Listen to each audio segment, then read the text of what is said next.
Welcome to Global Watch. Please subscribe and hit the bell icon for more breaking updates. The United States Supreme Court has delivered a landmark ruling, one that will be studied for decades to come and debated in law schools and boardrooms alike. This decision is poised to reshape not only global markets, but also the very nature of presidential power in the United States. On November 5, 2025, the court struck down President Trump's authority to impose sweeping tariffs under the International Emergency Economic Powers Act, or IEPA, a law that, until now, had given presidents broad latitude to act in the name of national security. This decision challenges the core of the president's America First trade policy, calling into question years of aggressive tariff actions and the legal justifications behind them. By redrawing the boundaries of executive power, the court has set a new precedent for how far a president can go in shaping economic policy without congressional approval. The ruling is a direct check on presidential authority, sending a clear message that even the highest office must operate within constitutional limits. The impact was immediate and dramatic.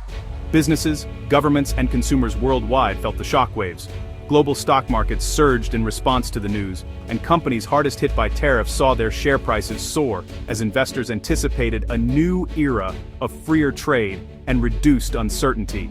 The White House, however, remains defiant in the face of this judicial rebuke, with President Trump vowing to find new ways to pursue his trade agenda, promising supporters that the fight for American jobs and industries is far from over. The decision raises urgent questions, legal, economic, and political, that will take months, if not years, to fully resolve. How will the government refund over $100 billion already collected in tariffs? Will taxpayers or businesses bear the brunt of these changes? What happens to trade deals and international agreements made under the now invalidated tariffs? Will allies and rivals demand renegotiation? This is just the beginning of a new era in global trade and American economic policy, one that will test the resilience and adaptability of institutions worldwide. The economic landscape for a generation has been fundamentally altered, and the world now watches to see what comes next. To grasp the impact of the Supreme Court's decision, we need to revisit how the tariff wall was built. In April 2024, President Trump invoked IEPA, citing a record trade deficit and the opioid crisis as national emergencies. He imposed a flat 10% tariff on nearly all imports, a first in U.S. history. This broad, unilateral move affected allies and adversaries alike, marking a dramatic shift from targeted tariffs. The administration claimed it would revive American manufacturing and rebalance trade. Instead, businesses faced massive new costs, and by late 2025, tariffs had added 0.4 percentage points to inflation. While customs revenue surged, critics argued the pain outweighed the benefits, straining global relationships and hurting American consumers. The policy became a cornerstone of Trump's second term, but also sparked fierce legal opposition. The stage was set for a historic legal showdown. Yesterday's ruling is the culmination of that battle. Legal challenges to Trump's use of IEPA for broad tariffs mounted quickly. Businesses argued the law was never meant for blanket economic protectionism, but for targeted threats. Lower courts agreed, ruling the president had overstepped his authority. The administration appealed, but the decisions held, fast-tracking the case to the Supreme Court. The central question: could the president declare a trade deficit an emergency and impose tariffs, or was this a clear overreach? As the hearing approached, legal experts and markets braced for a pivotal decision. The odds of the court upholding the tariffs plummeted, reflecting growing skepticism. The world awaited the Supreme Court's final word. On November 5, 2025, the Supreme Court delivered a landmark decision, ruling 6-3 against the Trump administration's use of sweeping tariffs under the International Emergency Economic Powers Act, or IEPA. The courtroom was tense as the justices read their opinions, with the nation watching closely for the outcome. The majority opinion, authored by Chief Justice Roberts, declared that IEPA does not grant the president authority for broad, unilateral tariffs in response to general economic conditions. Instead, the law was intended for specific national security threats, not as a tool for sweeping economic policy. The decision strongly reaffirms that Congress, not the president, holds the constitutional power to regulate commerce and levy taxes. Lawmakers on both sides of the aisle reacted, some praising the court for upholding the separation of powers, while others warned of new challenges for future administrations. The court warned that allowing such executive action would bypass the legislative branch and violate the fundamental principle of separation of powers, a cornerstone of American democracy. The justices emphasized that unchecked executive authority could set a dangerous precedent. President Trump, visibly frustrated, called the ruling a disaster for American workers and vowed to use every other legal tool at his disposal to pursue his trade agenda. His supporters echoed his concerns, while critics saw the decision as a necessary check on presidential power. The tariffs imposed under EPA are now null and void, offering immediate relief to thousands of businesses across the country. For many small business owners and manufacturers, the decision means lower costs and renewed hope. But it also introduces new uncertainties as trade policies shift. Over $100 billion collected under the now illegal tariffs must be addressed. The government faces complex questions about refunds, ongoing litigation, and the broader economic impact of unwinding these measures. The verdict marks a dramatic turning point in U.S. trade policy, but the fallout is just beginning.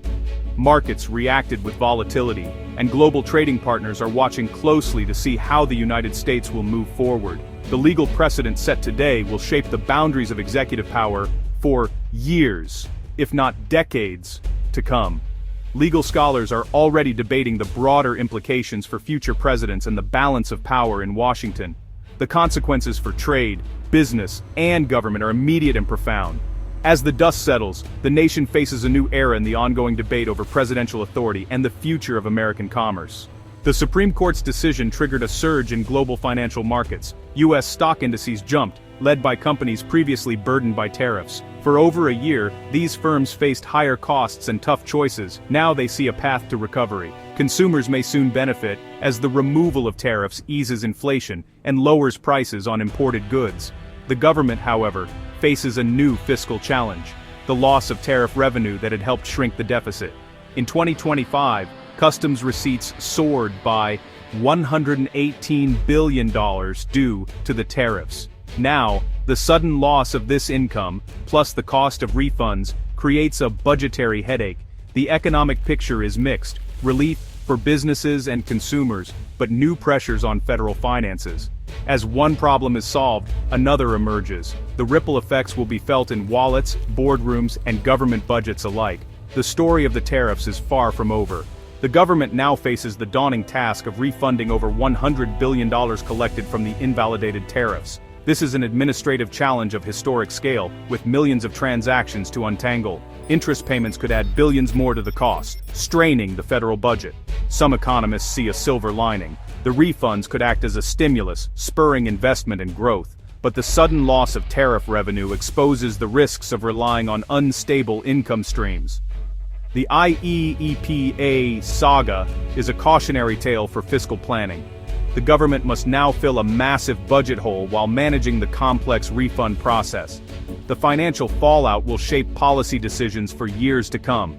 The Supreme Court's decision reverberates far beyond U.S. borders, shaking the foundations of recent trade deals. For over a year, the threat of IEEPA tariffs was a key bargaining chip in negotiations with allies and rivals. With that tool gone, countries may seek to renegotiate agreements made under duress. The web of trade pacts built by the Trump administration could unravel, creating instability. The ruling also weakens the U.S. position in its ongoing trade war with China. Other nations may now push back, knowing the president's unilateral power is limited. The global balance of economic power has shifted, and the rules of engagement are being rewritten. The world is watching how America adapts to its new constraints. Experts from law, economics, and industry are weighing in on the Supreme Court's decision, each bringing a unique perspective to the table. Their insights reveal just how far-reaching the consequences of this ruling may be, not only for government policy but for the day-to-day realities of American businesses and workers. Legal scholars are calling it a landmark moment for the separation of powers, emphasizing how the decision reaffirms Congress's constitutional authority over trade. Many see it as a critical check on executive power, restoring a balance that some felt had shifted too far in recent years. Law professors and practitioners alike are already debating how this precedent might shape future cases involving trade and executive authority. Economists, meanwhile, warn of significant short-term volatility as markets scramble to adjust to the sudden policy shift and the massive, unprecedented refund process. They point to the potential for sharp swings in stock prices, currency values, and even consumer confidence as uncertainty ripples through the financial system. The abrupt fiscal hole in the U.S. budget, combined with uncertainty over future trade deals, is expected to create turbulence in both public finances and private investment. Lawmakers are now facing tough questions about how to fill the gap and what this means for future spending priorities. Industry leaders express relief at the end of the tariffs, which had weighed heavily on supply chains and profit margins. However, they caution that trade battles are far from over, and many remain wary of new barriers or retaliatory measures that could emerge as the global landscape shifts. The administration, for its part, is expected to pivot to other legal tools to pursue its trade agenda, keeping tariffs and other restrictions in play as leverage in ongoing negotiations. Policy experts suggest that the legal and political battles over trade are likely to continue, just in new forms. Logistics experts highlight the daunting challenge of processing millions of refund claims, a task that will require coordination across government agencies, customs brokers, and private companies. The sheer scale of the operation is unprecedented, and delays or errors could have ripple effects across the economy. For businesses, especially small and mid-sized firms, the end of tariffs is welcome news. Yet, the road to recovery will be long and complex, as companies work to rebuild disrupted supply chains, restore lost revenue, and regain the trust of international partners. The dust from this decision is far from settled. Across boardrooms, courtrooms, and trading floors, uncertainty lingers as everyone tries to anticipate what comes next. The next chapter in U.S. trade policy is just beginning, with new questions and challenges on the horizon. Policymakers, businesses, and workers alike are bracing for a period of adjustment and transformation. All sides agree. The implications of this ruling will be felt for years to come, shaping the future of American law, economics, and industry in ways we are only beginning to understand. The Supreme Court's decision marks a turning point in U.S. and global trade policy. It forces a reckoning over the balance of power and America's role in the world economy. The White House is already seeking new legal avenues to pursue its protectionist agenda. The ruling reasserts Congress's role in trade, hinting at a possible return to more predictable rules-based policy. Yet the underlying tensions, trade imbalances, job losses, and competition with China remain unresolved. The debate over open markets versus protectionism will continue to shape politics and policy. This moment invites reflection. What kind of economic world do we want? The decision opens the door to a different path, but it's up to leaders and citizens to choose the way forward. The conversation is just beginning. What does this ruling mean for you? Join the discussion about the road ahead.